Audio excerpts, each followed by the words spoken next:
Something equivalent to a steaming pile of dog shit.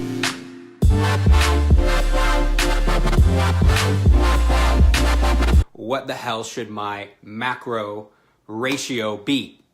If macronutrients, by the way, are your body's source of fuel, it's just simply where your calories are coming from. These are the main sources that they come from. There's three macronutrients. There's protein, there's carbohydrate, and there's fat. So we're going to go over each of those.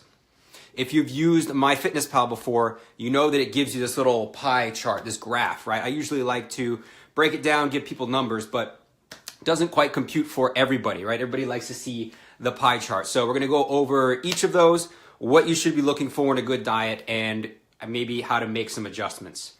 Now, if you've used MyFitnessPal, let's say you put your goals in there, you put your starting weight, your goal weight, and it chugs out a result, it's going to give you something equivalent to a steaming pile of dog shit. It's going to look like an ass backwards diet, a typical American recommendation diet, which is a small portion of protein and a high carbohydrate and fat, right? So small protein, high carbohydrate and fat typically looks like your standard American diet, right? A lot of French fries, hamburgers, stuff like that. A lot of people say that high carbohydrate is to blame for the obesity epidemic. But really, if you look at it, or if you track it, which somebody who's eating like crap probably isn't, it's gonna be high carbohydrate and fat. So breaking these bad boys down. Firstly, protein.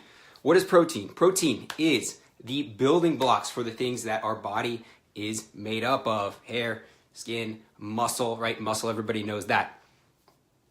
This is going to be the most important macronutrient to get first, because if you can get that right, it leaves less room for this. So if you see this as kind of the budget for how many calories you can have in a day, which we're going to go over how to calculate that, this is the most important one, because a high protein diet leaves less room for carbohydrate and fat. Even if you're not a bodybuilder, even if you're not lifting all the weights in the world, it's still going to help you out. So this is just a rough starting point. You're going to be looking for about 30% protein, 30% fat, and 40% carbohydrate. Everybody's a little bit different, highly personalized stuff, but this can be a good starting point. So going into protein, this should be about, let me look for a marker.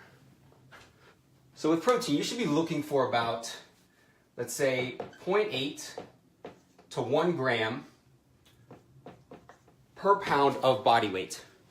So if you're on a heavy strength training program, that can even be higher than that. Mine is quite a bit higher that my coach has me on, but that's generally what you're going to be looking for. Again, the most important one, set that first. Next, let's look at carbohydrates. Now, carbohydrates are our body's main energy source. This is what we fuel on. Exactly, Trevor. Freaking science. Boom. What up? And it really is science, right? Look up the most up-to-date nutritional studies, right? There's a lot of studies from the 90s that say, okay, calorie isn't quite a calorie. A lot of hormone blaming for obesity, things like that. But really, a calorie is absolutely a calorie. So don't want to ignore those. Carbohydrate, another thing you don't want to blame for everything, right? Carbohydrates tend to get a bad rap because people say that they make you fat. Not necessarily true. And here's why, right? We're talking about the calorie calculations.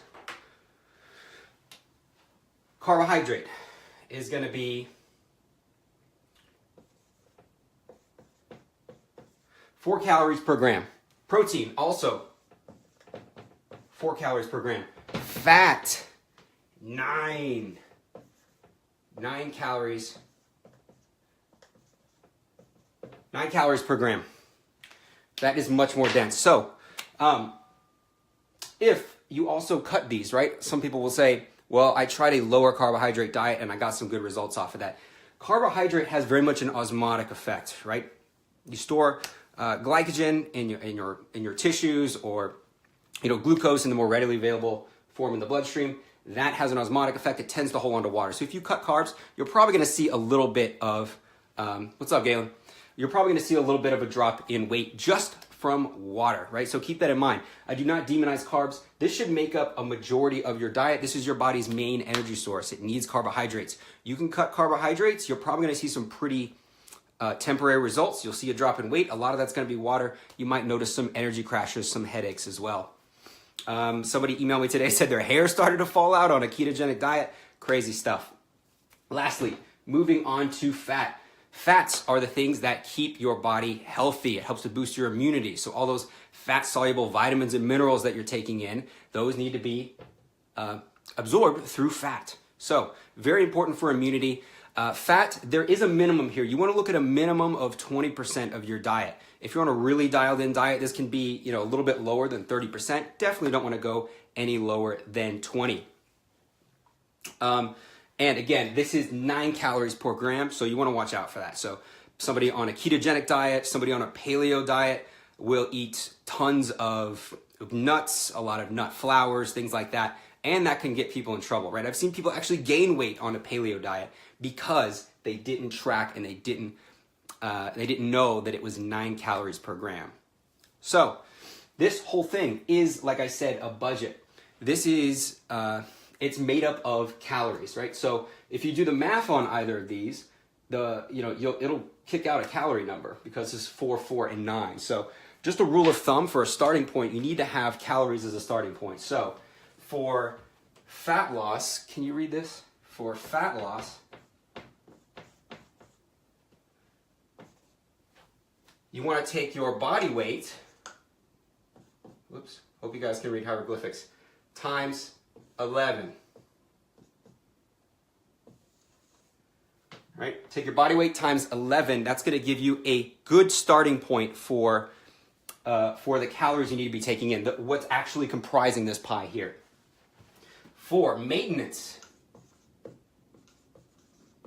you just want to stay where you are, this is good for kind of if you're taking a diet break, or if you're coming out of a diet, you want to work your way up to these so you can reverse out of that. If you've been in a calorie deficit for a while, that can be bad for you. You can start to develop some sort of metabolic adaptation. So this is going to be body weight times about 13 or 14. We'll say 13.